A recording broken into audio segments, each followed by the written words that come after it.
가까운 미래, 서울의 거리는 화려했지만 어딘가 공허했습니다. 출산율은 역대 최저를 기록했고, 결혼은 이제 낡은 제도처럼 여겨졌어요. 젊은 세대들은 자유로운 삶을 선택했고, 그 결과 아이들의 웃음소리는 점점 희귀해졌죠. 윤서는 33살 대형 경제신문사의 부장으로 승진한 날이었습니다. 사무실 창문으로 서울의 스카이라인이 보였어요. 마천루들이 하늘을 찌르는 모습이 마치 그녀의 경력 그래프처럼 느껴졌습니다. 윤 부장님 축하드립니다. 승진 축하 파티 준비했어요. 직원들이 케이크를 들고 들어왔습니다. 윤서는 미소를 지었지만 그 미소 뒤에는 무언가 빈 공간이 있었어요. 성공했지만 외로웠습니다. 밤마다 텅 빈 집으로 돌아가는 일상이 때로는 버겁게 느껴졌죠. 그날 밤 윤서는 고급 아파트의 거실에 앉아 태블릿을 들여다보고 있었어요. 화면에는 제노큐브라는 회사의 웹사이트가 펼쳐져 있었습니다. 화려한 디자인과 함께 당신의 선택, 당신의 아이라는 문구가 눈에 들어왔어요. 제노큐브는 2해 전부터 화제를 모으던 회사였습니다. 엄선된 우수 정자들만을 특수 큐브에 담아 판매하는 회사였죠. 그들의 상품은 명문대 졸업생, 천재 과학자, 올림픽 메달리스트, 유명 예술가, 재벌 가문의 후계자 등 최상위 계층의 정자만을 취급했어요. 정말 이걸 해야 하나? 윤서는 오랫동안 고민해왔습니다. 결혼은 하지 않겠다고 결심한 지 오래였어요. 과거의 연애 경험과 주변 친구들의 결혼 생활을 지켜보며 내린 결론이었죠. 하지만 아이만큼은 갖고 싶었습니다. 어머니는 계속해서 결혼을 종용했지만 윤서는 자신의 선택을 굳혔어요. 엄마, 나는 결혼 안 해도 아이는 낳을 거야. 그 말에 어머니는 한동안 말을 잃었었죠. 윤서는 태블릿을 내려놓고 창밖을 바라봤습니다. 서울의 밤은 화려했지만 그 불빛 아래 수많은 외로움이 숨어 있었어요. 그녀도 그 중 하나였죠. 다음 날 윤서는 제노큐브의 상담실을 방문했습니다. 건물은 압구정의 한적한 곳에 위치해 있었어요. 고급스러운 인테리어와 차분한 조명이 방문객을 맞이했죠. 윤서님 환영합니다. 단정한 차림의 여성 상담사가 미소를 지으며 맞이했습니다. 저희 제노큐브에서는 당신의 선택을 존중해요. 오늘은 어떤 상담을 도와드릴까요? 윤서는 깊은 숨을 들이마셨어요. 저 아이를 갖고 싶어요. 혼자서요. 상담사는 고개를 끄덕였습니다. 많은 분들이 그런 결정을 내리시죠. 저희가 도와드리겠습니다. 상담실의 화면에는 다양한 큐브가 전시되어 있었어요. 각각의 큐브에는 기증자의 성취와 능력이 자세히 기록되어 있었습니다. 물론 익명성은 철저히 보장되었죠. 어떤 재능과 특성을 원하시나요? 상담사가 물었어요. 윤서는 잠시 생각에 잠겼습니다. 그리고 마음속 깊은 곳에서 솟아오르는 답을 발견했어요. 그저 행복한 아이였으면 좋겠습니다. 상담사는 환하게 웃었습니다. 모든 부모의 바람이죠. 저희가 최선을 다하겠습니다. 상담을 마치고 나온 윤서의 손에는 계약서가 들려 있었어요. 그녀는 상위 등급의 큐브를 선택했습니다. 가격은 결코 적지 않았지만 윤서에게는 그만한 가치가 있었죠. 이제 정말 시작이구나. 윤서는 중얼거렸습니다. 그녀의 마음에는 설렘과 두려움이 교차했어요. 새로운 삶을 시작한다는 기대감, 그리고 알 수 없는 미래에 대한 불안감이 공존했죠. 제노큐브의 내부는 상상을 초월한 세계였습니다.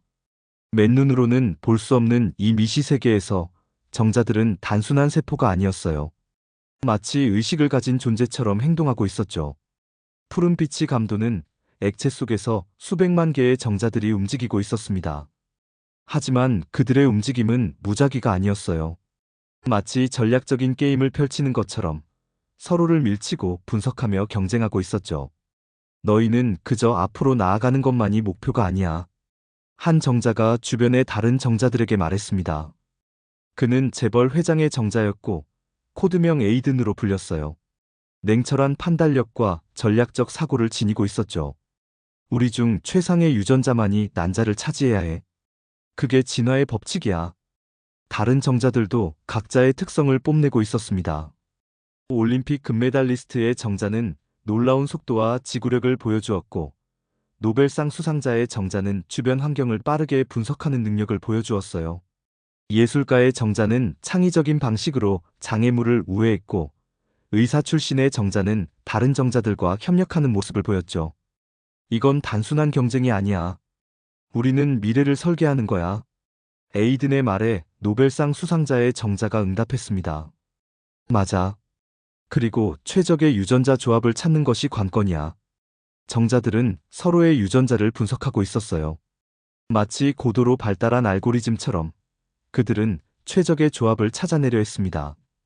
이것은 자연의 법칙을 넘어선 제노큐브만의 특별한 메커니즘이었죠. 저기, 난자가 보인다. 멀리서 빛나는 구체가 보였습니다. 정자들의 최종 목적지였어요. 수백만 개의 정자들이 일제히 그곳을 향해 움직이기 시작했습니다. 에이드는 주변의 정자들을 살펴보았어요. 우리 중 누군가는 반드시 성공해야 해. 최고의 유전자를 위해서. 경쟁은 치열했습니다. 정자들은 서로를 밀치고 때로는 협력하며 앞으로 나아갔어요. 이것은 단순한 생물학적 과정이 아니라 유전자들의 전쟁이었죠. 에이드는 전략적으로 움직였습니다. 그는 다른 정자들보다 더 효율적인 경로를 찾아냈고 에너지를 절약하며 전진했어요. 그의 모든 행동에는 목적이 있었죠. 거의 다 왔어. 이제 마지막 승부야. 난자 주변에 도달한 정자들은 최후의 경쟁을 벌였습니다. 에이드는 냉철한 판단력으로 상황을 분석했어요. 그는 다른 정자들보다 한 발 앞서 행동했고 결국 난자의 표면에 가장 먼저 도달했죠. 성공이다. 에이든이 난자의 표면을 뚫고 들어가는 순간 놀라운 일이 일어났습니다. 그의 유전자 코드가 난자와 결합하면서 주변의 다른 정자들의 일부 유전자 정보도 함께 흡수되기 시작했어요. 이것은 제노큐브의 특별한 메커니즘이었지만 그 과정이 완전히 통제되고 있지는 않은 듯했죠. 그렇게 새로운 생명의 시작점이 만들어졌습니다. 에이든의 주도 아래 다양한 우수 유전자들이 혼합된 독특한 조합이 형성되었어요. 이것은 자연의 법칙을 넘어선 인위적으로 설계된 유전자의 시작이었죠. 한편 윤서는 병원 침대에 누워 있었습니다. 그녀는 제노큐브를 통한 인공수정 과정을 막 마친 상태였어요. 의사의 얼굴에는 만족스러운 미소가 번졌죠. 성공적으로 진행되었습니다, 윤서님. 이제 결과를 기다리면 됩니다. 윤서는 미소를 지었습니다. 그녀의 마음은 희망으로 가득 찼어요. 아직 알 수 없는 미래가 그녀를 기다리고 있었죠. 2주 후, 윤서는 두 손으로 얼굴을 감싸며 침대에 앉아 있었습니다. 테이블 위에는 임신 테스트기가 놓여 있었고, 두 줄이 선명하게 표시되어 있었어요. 성공이었습니다. 그녀의 가슴은 기쁨으로 부풀었고, 동시에 묘한 두려움이 엄습했죠. 정말로 엄마가 되는 거구나. 윤서는 배를 조심스럽게 쓰다듬었습니다. 아직 눈에 보이는 변화는 없었지만 그녀는 이미 생명이 자라고 있음을 느꼈어요. 그것은 미약하지만 확실한 존재감이었죠. 의사는 윤서의 임신이 매우 양호하게 진행되고 있다고 말했습니다. 모든 수치가 정상이었고 아이의 발달도 순조로웠어요. 하지만 윤서는 종종 이상한 꿈을 꾸기 시작했습니다. 푸른 빛 속에서 수많은 목소리가 속삭이는 꿈이었죠. 윤서야, 축하해. 드디어 기다리던 소식이구나. 어머니는 전화를 받자마자 기뻐했습니다. 하지만 곧 예상했던 질문이 이어졌어요. 아버지는 누구니? 적어도 나한테는 말해줘야 하지 않겠니? 윤서는 망설였습니다. 엄마, 그건 아직은 말하고 싶지 않아요. 그냥 내 아이라고 생각해주세요. 어머니는 한숨을 쉬었지만 더 이상 묻지 않았어요. 세상은 변했고 이제 많은 여성들이 혼자 아이를 키우는 것을 선택했습니다. 하지만 여전히 사람들은 궁금해했죠. 그 아이의 아버지는 누구인지. 윤서의 임신 소식은 회사에도 전해졌습니다. 대부분의 동료들은 축하를 건넸지만 몇몇은 수군거렸어요. 아버지가 누굴까? 요즘 그 제노큐브라는 데를 이용했대. 돈 많은 사람들이나 하는 거지. 윤서는 그런 소리를 무시하려 했지만 때로는 상처를 받기도 했습니다. 그녀의 선택이 존중받지 못한다고 느낄 때마다 마음이 아팠죠. 그런 말들 신경 쓰지 마세요, 부장님. 후배 유진이 윤서에게 말했습니다. 요즘은 다양한 가족 형태가 있는 거잖아요. 부장님과 아이, 그것도 훌륭한 가족이에요. 윤서는 미소를 지었습니다. 그런 지지의 말이 큰 위로가 되었어요. 시간이 흐르고 윤서의 배는 점점 불러왔습니다. 그녀는 아이에게 말을 걸기 시작했어요. 안녕, 우리 아가. 엄마야. 곧 만나게 될 거야. 그러나 밤이면 그 이상한 꿈이 계속되었습니다. 푸른 빛 속에서 여러 목소리가 윤서에게 말을 걸었어요. 우리의 아이를 잘 돌봐주세요. 그는 특별한 존재가 될 거예요. 미래를 바꿀 수 있는 힘을 가지게 될 거예요. 윤서는 갈수록 불안해졌습니다. 그것은 단순한 꿈일까? 아니면 무언가 더 깊은 의미가 있는 것일까? 그녀는 제노 큐브에 문의해보기로 했어요. 윤서님, 걱정하지 마세요. 임신 중에는 호르몬 변화로 인해 생생한 꿈을 꾸는 것이 정상입니다. 상담사의 대답은 전문적이었지만 윤서는 무언가 숨기는 듯한 느낌을 받았어요. 그녀의 직감은 대개 틀리지 않았죠. 출산 예정일이 가까워졌습니다. 윤서는 출산 준비를 완벽하게 마쳤어요. 아기 방은 파스텔 톤으로 꾸며졌고 필요한 물품들도 모두 갖추어졌습니다. 그녀는 이제 정말 엄마가 될 준비가 되어 있었죠. 드디어 그날이 왔습니다. 진통이 시작되고 윤서는 병원으로 향했어요. 출산은 길고 고통스러웠지만 그녀는 강했습니다. 축하합니다, 윤서님. 건강한 남자아이예요. 의사의 말과 함께 아기의 울음소리가 병실에 울려 퍼졌습니다. 윤서의 눈에서는 기쁨의 눈물이 흘러내렸어요. 그녀는 처음으로 자신의 아들을 품에 안았습니다. 안녕, 우리 아가. 나는 네 엄마야. 아기는 울음을 그치고 윤서를 바라보았습니다. 그 순간 윤서는 이상한 느낌을 받았어요. 아기의 눈에는 갓 태어난 아이라고 믿기 어려운 깊이가 있었습니다. 마치 오래된 영혼이 담겨 있는 것 같았죠. 이름은 민준으로 하겠습니다.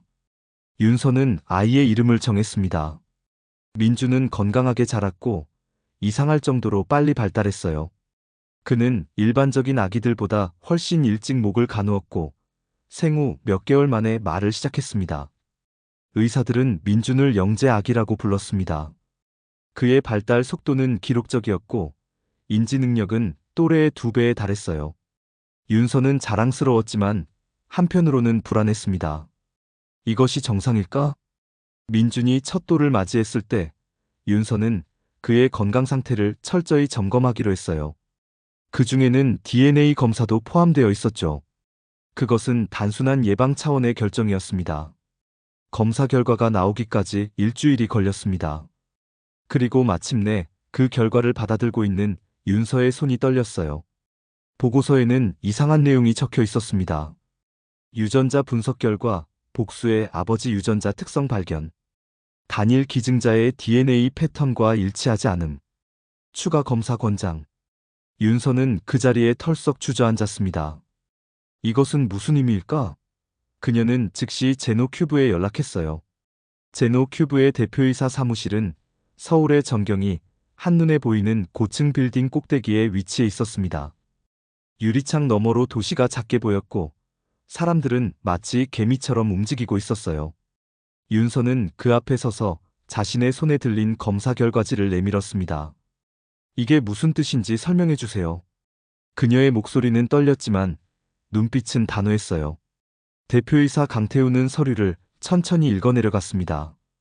그의 표정에는 당황스러움이 스쳐 지나갔지만 곧 전문가다운 침착함을 되찾았죠. 윤서님, 이런 결과가 나온 것에 대해 유감입니다. 하지만 너무 걱정하지 마세요. 이것은 사실 매우 흥미로운 현상이에요. 윤서는 믿을 수 없다는 듯 그를 바라보았습니다. 흥미롭다고요? 제 아이의 DNA에 이상이 있다는데 그걸 흥미롭다고 표현하시나요? 강태우는 손을 들어 진정시키려 했어요. 이상이 아닙니다. 오히려 특별한 현상이죠. 윤서님께서 선택하신 큐브에는 최상위 등급의 유전자들이 포함되어 있었어요. 그리고 저희 기술이 그 유전자들을 최적으로 조합했습니다. 윤서의 눈이 커졌습니다. 조합이요? 제가 선택한 건 한 사람의 정자였어요. 여러 사람의 유전자를 섞어달라고 부탁한 적 없습니다. 기술적으로 말하자면 큐브 내에서는 최적화 과정이 일어납니다. 저희는 이것을 유전적 조화라고 부르죠. 기증자의 유전자 중에서도 가장 우수한 부분만을 선별하는 과정이에요. 윤서는 고개를 저었습니다. 그 말은 제 아이가 여러 명의 아버지를 가지고 있다는 뜻인가요? 강태우는 잠시 말을 고르는 듯 했어요. 그렇게 표현하는 것은 정확하지 않습니다. 다만 여러 우수 유전자의 최적 조합이라고 볼 수 있죠. 이것은 사실 매우 진보된 기술입니다. 윤서는 분노가 치밀어 올랐습니다. 왜 계약서에 이런 내용이 없었죠? 왜 저에게 알리지 않았나요? 이건 속임수예요. 계약서에 부록 조항에 관련 내용이 기재되어 있습니다. 유전자 최적화 프로세스라는 항목이었죠. 강태우가 말했어요. 물론 법적으로는 모든 절차를 준수했습니다. 윤서는 허탈하게 웃었습니다. 아마도 그 작은 글씨로 된 부록을 꼼꼼히 읽지 않았겠죠. 그녀는 자신의 경솔함을 자책했어요.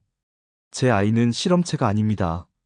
나는 한 명의 인간을 원했지 여러 사람의 유전자를 짜깁기 한 존재를 원한 게 아니에요.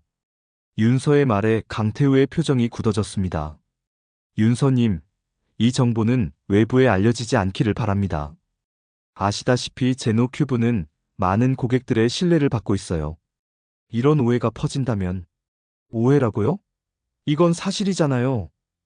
윤서가 소리쳤어요. 강태우는 목소리를 낮추었습니다. 물론 불편함을 느끼실 수 있습니다. 그래서 저희가 보상을 제안하고 싶어요. 윤서님의 침묵에 대한 돈으로 해결하려는 거예요? 윤서는 더 이상 듣고 싶지 않았습니다. 그녀는 가방을 들고 일어섰어요. 이대로 넘어가지 않을 거예요. 사람들은 진실을 알아야 합니다. 강태우의 얼굴이 창백해졌습니다. 윤서님, 신중하게 생각하세요. 이 일이 공개되면 민준이에게도 좋지 않을 수 있습니다. 그 아이는 특별하다는 낙인이 찍힐 거예요. 윤서는 그 말에 잠시 망설였습니다. 민준의 미래를 생각하면 마음이 아팠어요. 하지만 그녀는 진실을 외면할 수 없었죠. 회사를 나오는 길, 윤서의 전화가 울렸습니다. 발신자 번호는 표시되지 않았어요. 윤서 씨, 제노큐브의 진실에 대해 알고 싶으신가요? 낯선 남자의 목소리였습니다. 윤서는 긴장했지만 대답했어요. 누구시죠? 저는 제노큐브의 전직 연구원입니다. 당신 아이의 DNA 검사 결과를 들었어요. 만나서 이야기할 수 있을까요? 당신이 알아야 할 것들이 있습니다. 윤서는 잠시 생각했습니다. 이것이 함정일 수도 있었지만 그녀는 진실을 알고 싶었어요. 어디서 만날까요? 그들은 한적한 카페에서 만나기로 했습니다. 윤서가 도착했을 때 30 중반으로 보이는 남자가 구석자리에 앉아 있었어요. 그는 조용하고 지친 표정이었지만 눈빛은 똑똑해 보였습니다. 윤서 씨 만나서 반갑습니다. 저는 이강현이라고 합니다. 작년까지 제노큐브의 수석 연구원이었죠. 윤서는 조심스럽게 그의 앞에 앉았습니다. 왜 저에게 연락한 거죠? 강현은 깊은 숨을 들이쉬었어요. 당신의 아이는 단 한 명의 아버지를 가진 게 아닙니다. 그리고 그것은 실수가 아니라 의도된 것이었어요. 윤서의 심장이 빠르게 뛰기 시작했습니다. 무슨 말이죠? 제노큐브는 유전자 편집 기술을 통해 큐브 속 가장 우수한 유전 형질을 조합하여 하이브리드 아이를 만들고 있어요. 당신의 아이는 그 프로젝트의 일부입니다. 윤서는 숨이 막히는 느낌이었어요. 그게 가능한 일인가요? 강현은 고개를 끄덕였습니다. 최신 유전자 기술로는 가능합니다. 그리고 그들은 지금 당신의 아이를 지켜보고 있어요. 그의 발달 과정, 능력 모든 것을. 윤서는 충격의 말을 잇지 못했습니다. 그녀의 세계가 무너져 내리는 듯 했어요. 강현은 테이블 위에 태블릿을 꺼내 놓았습니다. 화면에는 복잡한 유전자 지도와 그래프가 표시되어 있었어요. 윤서는 이해할 수 없는 과학적 용어들을 보며 현기증을 느꼈습니다. 이건 제가 회사를 떠나기 전에 복사해온 자료입니다. 제노큐브의 프라임 프로젝트라고 불리는 비밀 연구죠. 강현이 설명했어요. 그들은 여러 명의 우수한 기증자들의 유전자를 분석하고 각각의 장점만을 추출해 새로운 유전자 조합을 만들었습니다. 그리고 그것을 정자세포에 주입했죠. 윤서는 믿을 수 없다는 표정으로 고개를 저었습니다. 그럼 제 아이는? 당신의 아이는 5명의 다른 기증자의 유전자 특성을 가지고 있습니다. 지능, 체력, 예술적 감각, 감성 지능, 그리고 면역력까지. 각 분야에서 최고의 유전자만을 선별했죠. 윤서의 손이 떨려왔습니다. 그녀의 머릿속에는 민준의 얼굴이 떠올랐어요. 그 깊은 눈동자, 놀라운 발달 속도, 비범한 통찰력. 이제야 모든 것이 이해되기 시작했습니다. 왜 이런 일을 폭로하시는 거죠? 당신에게는 어떤 이득이? 강현은 쓴웃음을 지었어요. 저도 처음에는 이 프로젝트에 열정적이었습니다.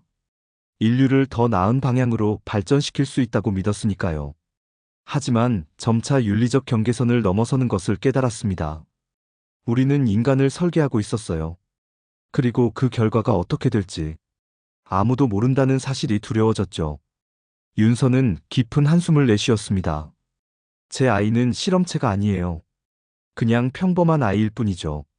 그렇게 생각하시는 것은 당신의 자유입니다. 하지만 제노큐브는 그렇게 생각하지 않아요. 그들에게 당신의 아이는 프로토타입입니다.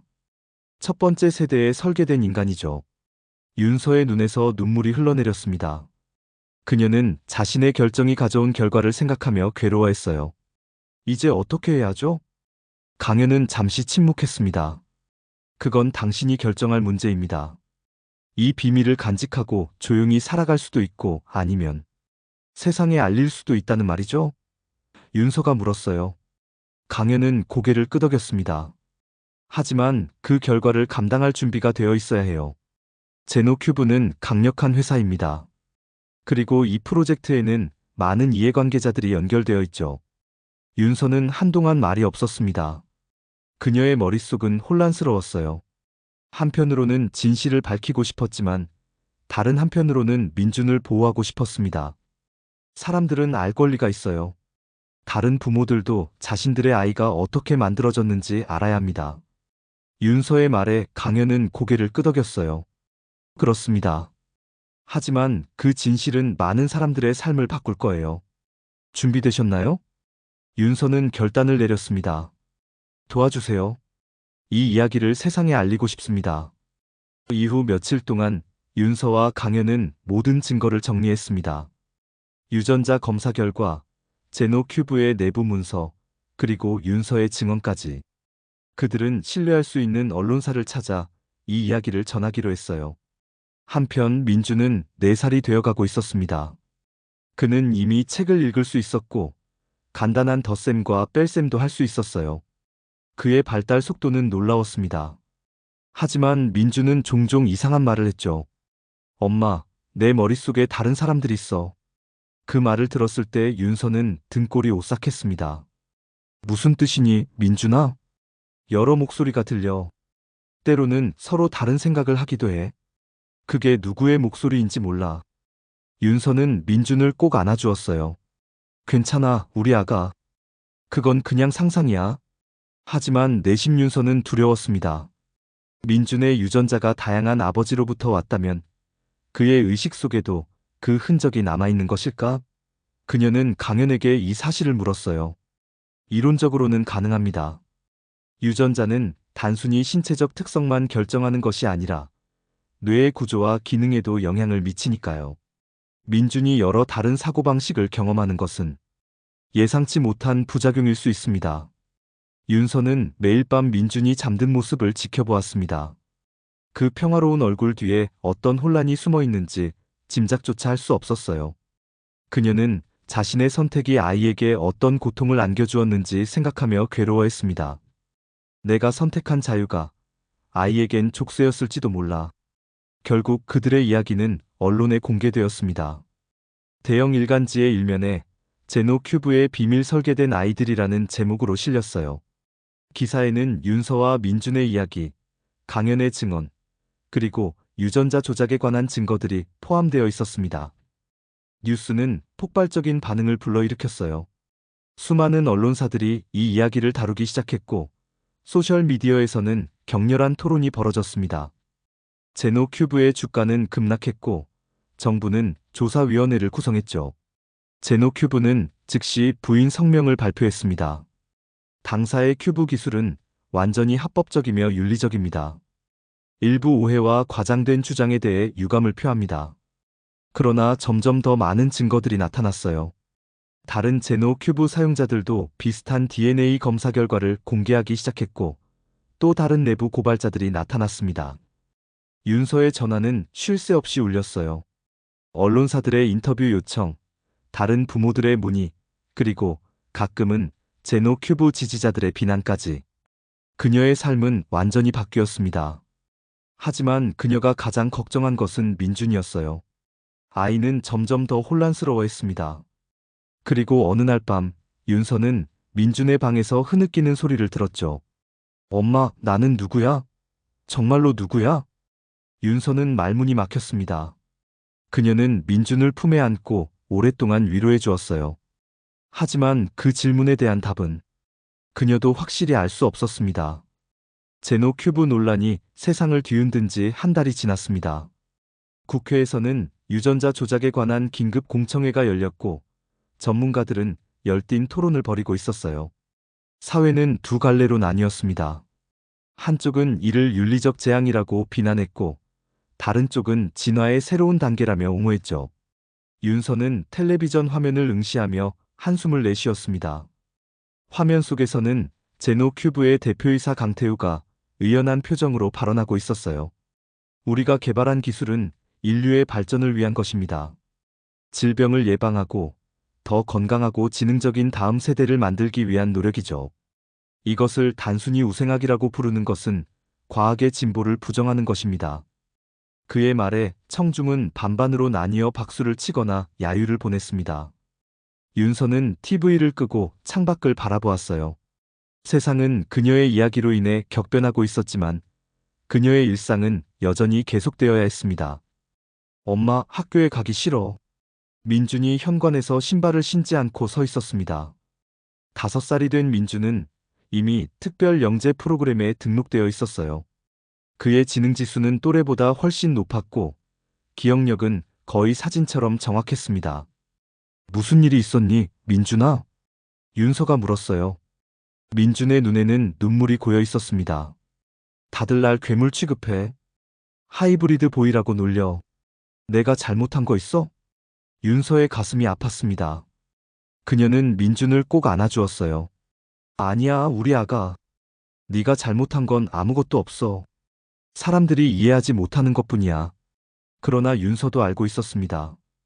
이것은 쉽게 해결될 문제가 아니었어요. 민준은 달랐고 세상은 다름을 쉽게 받아들이지 못했습니다. 그날 오후 윤서는 다른 제노큐브 사용자들과의 모임에 참석했어요. 이 모임은 강연이 주선한 것으로 비슷한 경험을 가진 부모들이 서로 지지하고 정보를 나누는 자리였습니다. 우리 아이는 7살인데 이미 고등학교 수준의 수학을 해요. 한 어머니가 말했습니다. 우리 딸은 4살에 세계 국어를 구사해요. 하지만 밤에 악몽을 자주 꾸고 가끔 내 안에 다른 사람들에 대해 이야기해요. 또 다른 어머니의 말에 윤서는 놀라움을 감추지 못했습니다. 민준만이 그런 증상을 보이는 게 아니었어요. 우리가 무엇을 해야 할까요? 아이들은 계속 자라고 있고 그들의 증상은 점점 뚜렷해질 텐데. 강연이 모임의 중심에 서서 말했습니다. 우리가 할 수 있는 일은 아이들을 지지하고 그들의 정체성을 존중해주는 것입니다. 그리고 제노큐브의 책임을 계속 추궁해야 해요.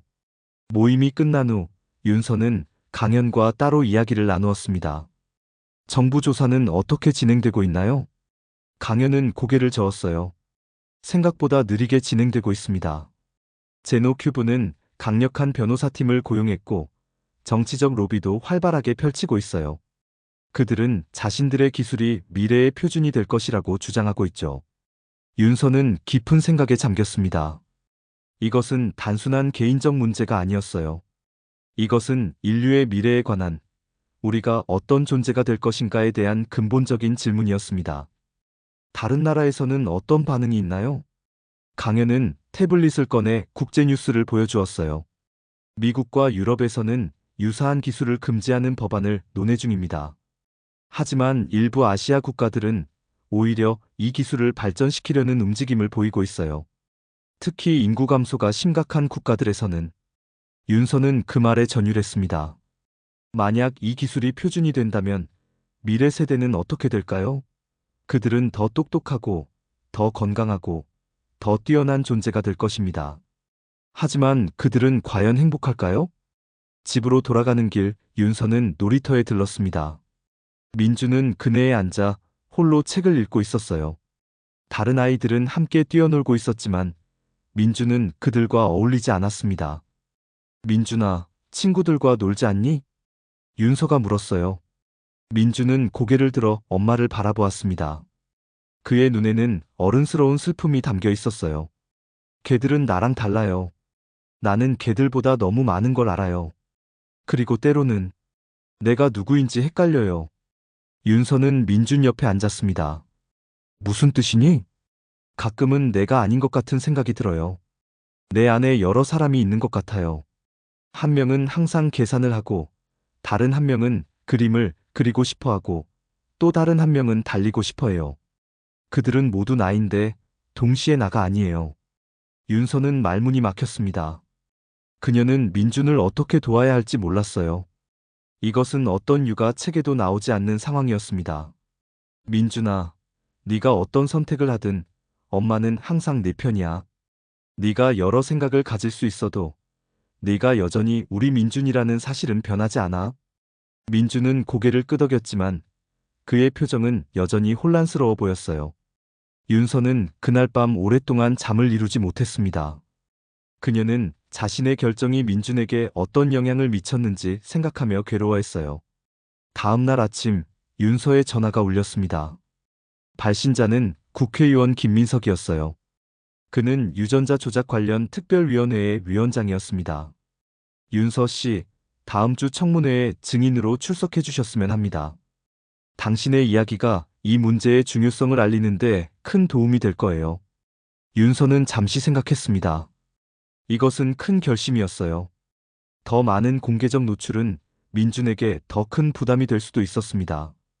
하지만 동시에 이것은 진실을 알리고 변화를 이끌어낼 기회이기도 했죠. 출석하겠습니다. 하지만 한 가지 조건이 있어요. 제 아이의 정체성은 최대한 보호되어야 합니다. 김민석은 동의했고 윤서는 청문회 준비를 시작했습니다. 그녀는 자신의 이야기가 어떻게 세상을 바꿀 수 있을지 생각하며 결심을 굳혔어요. 이것은 단순히 개인적 복수가 아니라 미래 세대를 위한 투쟁이었습니다. 국회 청문회장은 사람들로 가득 찼습니다. 카메라 플래시가 끊임없이 터지고 기자들은 최상의 위치를 차지하기 위해 서로 경쟁했어요. 윤서는 증인석에 앉아 마이크를 응시하며 깊은 숨을 들이마셨습니다. 그녀의 손은 미세하게 떨리고 있었죠. 윤서 씨, 제노큐브의 유전자 조작 기술에 대해 알게 된 경위를 말씀해 주시겠습니까? 김민석 의원의 질문에 윤서는 천천히 고개를 들었습니다. 회의장의 모든 눈이 그녀에게 집중되어 있었어요. 저는 단지 아이를 갖고 싶었을 뿐입니다. 결혼은 원치 않았지만 엄마가 되고 싶었죠. 제노큐브는 그 꿈을 이루어줄 수 있다고 약속했어요. 하지만 그들이 말하지 않은 것이 있었습니다. 윤서는 자신의 경험을 차분하게 설명했습니다. 제노큐브의 마케팅, 계약 과정, 그리고 결국 DNA 검사 결과를 통해 알게 된 충격적인 진실까지. 그녀의 목소리는 점점 더 확신에 차올랐어요. 제 아들은 5살입니다. 그는 천재적인 능력을 가졌지만 동시에 정체성의 혼란을 겪고 있어요. 그는 종종 머릿속에 여러 사람이 있다고 말합니다. 이것이 바로 제노큐브가 말하지 않은 부작용입니다. 청중 사이에서 웅성거림이 일었습니다. 일부는 동정의 시선을, 다른 일부는 의심의 눈초리를 보냈어요. 그렇다면 윤서 씨는 제노큐브의 기술이 완전히 금지되어야 한다고 생각하십니까? 또 다른 의원의 질문에 윤서는 잠시 생각했습니다. 이것은 단순한 문제가 아니었어요. 저는 과학의 진보를 막자는 것이 아닙니다. 하지만 우리의 아이들은 실험 대상이 아니에요. 그들은 인간입니다. 모든 기술은 투명성과 윤리적 기준 안에서 발전해야 합니다. 제노큐브는 고객들에게 진실을 말하지 않았고 아이들의 미래와 정체성을 위험에 빠뜨렸어요. 청문회는 6시간 동안 계속되었습니다. 다른 부모들, 과학자들, 윤리학자들이 차례로 증언했어요. 마지막으로 제노큐브의 대표 강태우가 증언대에 섰습니다. 우리는 미래를 만들고 있습니다. 더 건강하고, 더 똑똑하고, 더 나은 세대를 위한 길을 개척하고 있죠. 모든 위대한 진보는 처음에는 두려움과 저항에 직면합니다. 하지만 역사는 항상 진보의 편입니다. 그의 말에 일부 의원들은 고개를 끄덕였습니다. 기술의 가능성에 매료된 사람들도 있었어요. 윤서는 그들의 표정을 보며 불안감을 느꼈습니다. 이 싸움은 쉽게 이길 수 없을 것 같았죠. 청문회를 마치고 집으로 돌아오는 길, 윤서는 깊은 생각에 잠겼습니다. 그녀는 정말 옳은 일을 하고 있는 것일까요? 민주는 분명 특별했어요. 그의 능력은 놀라웠고, 앞으로 인류에 큰 공헌을 할 수도 있을 것입니다. 하지만 그 대가로 민준이 겪는 고통과 혼란은. 집에 도착하자 민준이 현관에서 윤서를 기다리고 있었습니다. 그의 눈에는 기대감이 어려 있었어요. 엄마, 오늘 어땠어요? 사람들이 우리 얘기를 들었어요? 윤서는 민준을 안아주었습니다. 그래, 많은 사람들이 우리 이야기를 들었어. 하지만 모든 사람이 이해하지 못했어. 민준은 고개를 끄덕였습니다. 그는 마치 어른처럼 상황을 파악하고 있었어요. 괜찮아요, 엄마. 사람들은 항상 새로운 것을 두려워해요. 내 머릿속 목소리들이 그렇게 말했어요. 윤서는 놀라움을 감추지 못했습니다. 민준아, 그 목소리들이 널 괴롭히니? 민준은 고개를 저었어요. 처음엔 혼란스러웠어요. 하지만 이제는 익숙해졌어요. 때로는 도움이 되기도 해요. 한 목소리는 수학을 잘하고, 다른 목소리는 이야기를 잘 지어내요. 또 다른 목소리는 음악을 들으면 행복해해요. 윤서는 민준의 말에 충격을 받았습니다. 그는 자신의 상태를 받아들이고 있었어요. 어쩌면 어른들보다 더 현명하게 말이죠. 민준아, 네가 어떤 존재인지 아니? 민준은 잠시 생각하더니 대답했습니다. 저는 저예요. 여러 사람의 일부를 가지고 있지만 그것들이 모여서 저를 만들었어요. 그게 다른 아이들과 다른 점이죠. 윤서의 눈에 눈물이 고였습니다. 그녀는 민준이 이렇게 성숙한 이해를 가지고 있다는 사실에 놀랐어요. 5살 아이라고는 믿기 어려운 통찰력이었습니다. 엄마, 울지 마세요. 제가 괜찮으니까요. 민준이 작은 손으로 윤서의 눈물을 닦아주었습니다. 그 순간 윤서는 깨달았어요. 중요한 것은 민준이 어떻게 만들어졌는가가 아니라 그가 어떤 사람으로 자라날 것인가였습니다. 그리고 그것은 유전자보다 환경과 사랑에 의해 더 크게 결정될 것이었죠. 민준아, 네가 누구든 엄마는 항상 널 사랑해. 윤서의 말에 민준은 환하게 웃었습니다. 그 순간만큼은 모든 것이 완벽하게 느껴졌어요. 다음 날 윤서는 뜻밖의 방문객을 맞이했습니다. 제노큐브의 창립자 중 한 명인 박지호 박사였어요. 그는 윤서보다 10여 살 더 많아 보였고 지친 눈빛이 인상적이었습니다. 시간을 내주셔서 감사합니다, 윤서 씨. 직접 만나 뵙고 싶었어요. 윤서는 경계하는 눈빛으로 그를 응시했습니다. 무슨 일로 오셨나요? 저를 설득하러 오셨다면 시간 낭비입니다. 지호는 고개를 저었어요. 설득하러 온 것이 아닙니다. 사실을 말하러 왔어요. 제노큐브 프로젝트의 진짜 목적에 대해서. 윤서는 긴장했습니다. 그녀는 이미 너무 많은 충격적인 진실을 접해왔기 때문이었죠. 어떤 사실인가요? 제노큐브는 처음부터 하이브리드 유전자를 목표로 설계되었습니다. 우리의 목표는 단순히 좋은 정자를 제공하는 것이 아니라 인류의 다음 단계를 창조하는 것이었어요. 윤서는 충격을 받았습니다. 그게 무슨 말이죠? 인류는 진화의 막다른 길에 도달했습니다. 우리의 지능, 창의력, 체력 모두 한계에 다다랐어요. 유전적 다양성은 점점 줄어들고 있고 환경 문제와 질병은 늘어나고 있죠. 우리는 인류의 생존을 위해 새로운 길을 찾아야 했어요. 그것이 바로 하이브리드 유전자였습니다. 윤서는 믿을 수 없다는 표정으로 그를 바라보았어요. 그래서 우리 아이들을 실험 대상으로 삼았다는 말인가요? 지호는 깊은 한숨을 내쉬었습니다. 민준 같은 아이들은 단순한 실험 대상이 아닙니다. 그들은 인류의 미래예요. 그들은 우리보다 더 나은 세상을 만들 수 있는 능력을 가지고 있죠. 윤서는 분노가 치밀어 올랐습니다. 그건 당신들이 결정할 문제가 아니에요. 생명을 설계하는 것은 우리의 권한이 아닙니다. 지호는 고개를 끄덕였어요. 당신 말이 맞습니다. 우리는 너무 앞서 나갔어요. 하지만 이제 이 아이들은 이미 존재합니다. 우리가 해야 할 일은 그들을 부정하는 것이 아니라 그들이 자신의 잠재력을 발휘할 수 있도록 돕는 것이죠. 윤서는 생각에 잠겼습니다. 그녀는 민준을 진심으로 사랑했고 그가 행복하기를 바랐어요. 하지만 그것이 과연 이런 방식으로 이루어져야 했을까요? 민준을 만나보고 싶습니다. 그가 어떤 아이로 자라고 있는지 보고 싶어요. 지호의 요청에 윤서는 망설였지만 결국 동의했습니다. 그녀는 지호가 민준을 만나는 것을 허락했어요.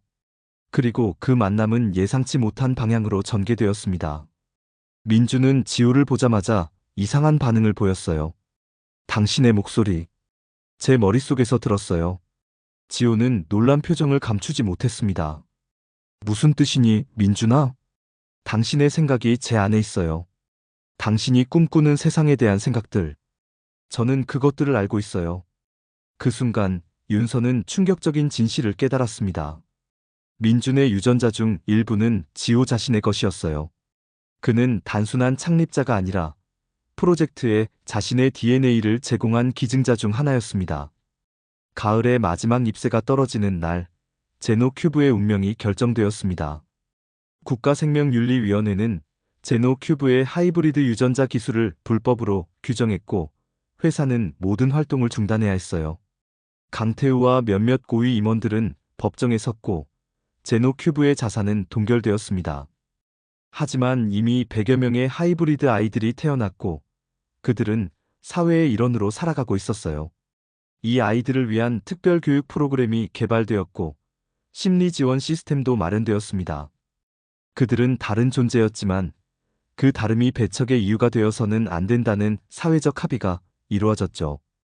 윤서는 하이브리드 아이들의 부모 연합의 대표가 되었습니다. 그녀는 이 아이들의 권리를 위해 헌신했고 그들이 사회에 통합될 수 있도록 노력했어요. 민주는 7살이 되었고 이제 그의 능력은 더욱 놀라웠습니다. 그는 대학 수준의 수학을 해결했고 여러 언어를 구사했으며 음악적 재능도 뛰어났습니다. 하지만 가장 중요한 것은 민준이 자신의 정체성을 받아들이기 시작했다는 점이었어요.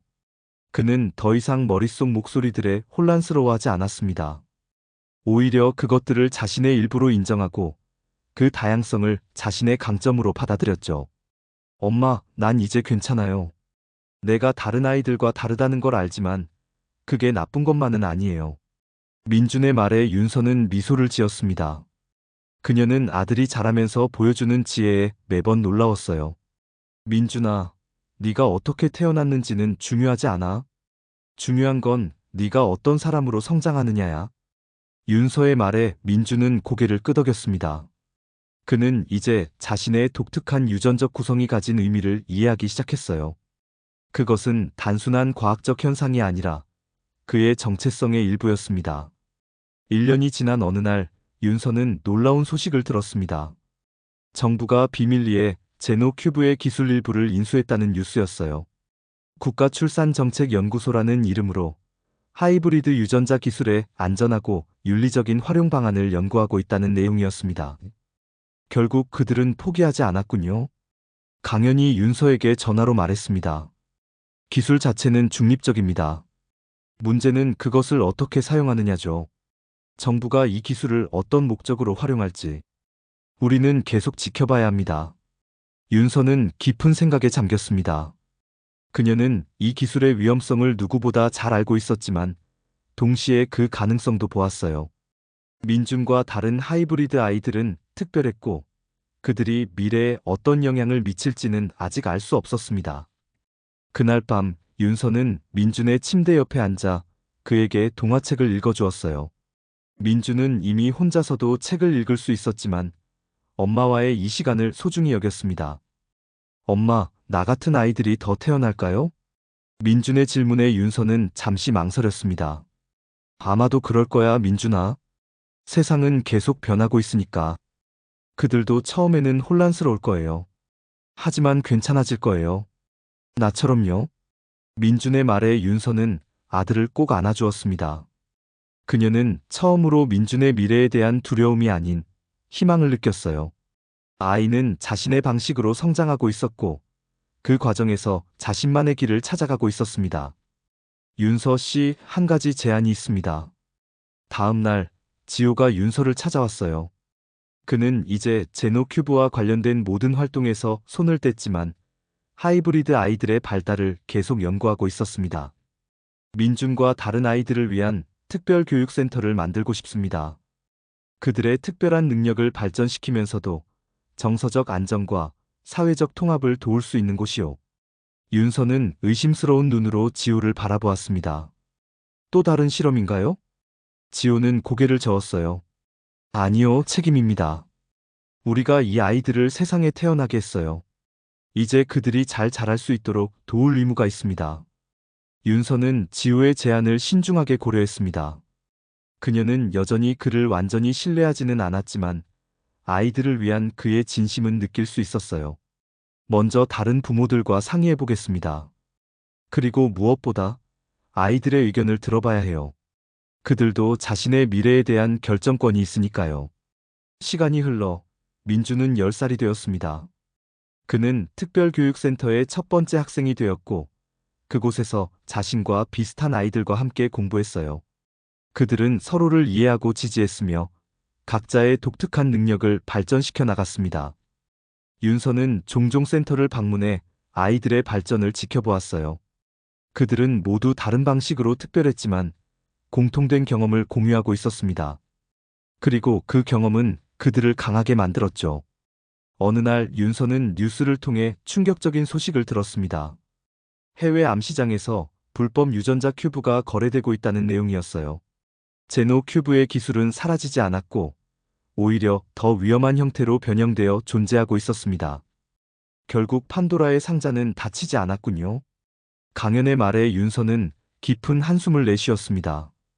인류의 욕망은 언제나 규제보다 한 발 앞서 나갔고 새로운 기술은 항상 양날의 칼이었어요. 그러나 윤서는 이제 절망하지 않았습니다. 그녀는 민준을 통해 중요한 진실을 배웠어요. 진정한 인간성은 유전자에 있지 않다는 것. 그것은 우리가 만드는 선택과 관계, 그리고 사랑에 있다는 것을 말입니다. 엄마, 내가 커서 뭐가 될 것 같아요? 어느 날 밤 민준이 물었습니다.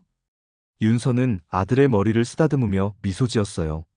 네가 되고 싶은 어떤 것이든 될 수 있어, 민준아. 중요한 건 네가 행복하고 내 능력을 좋은 일에 사용하는 거야. 민준은 고개를 끄덕였습니다. 그의 눈에는 미래를 향한 결연한 의지가 빛나고 있었어요. 윤서는 창밖을 바라보았습니다. 서울의 밤하늘에는 별이 빛나고 있었어요. 미래는 여전히 불확실했지만 그녀는 더 이상 두렵지 않았습니다. 그녀는 민준과 함께, 그리고 다른 하이브리드 아이들과 함께 새로운 길을 개척해 나갈 것이었어요. 진짜 부모는 유전자가 아니라 함께한 시간이라는 것. 윤서는 이제 그 진리를 온전히 이해했습니다. 그리고 그 진리는 어떤 과학적 혁신보다도 더 강력했어요. 어딘가에서 새로운 제노 큐브가 만들어지고 새로운 아이들이 태어날 것입니다.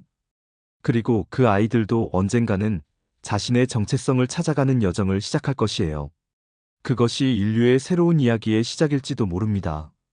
하지만 그 이야기의 결말은 오직 우리의 선택에 달려 있을 것입니다.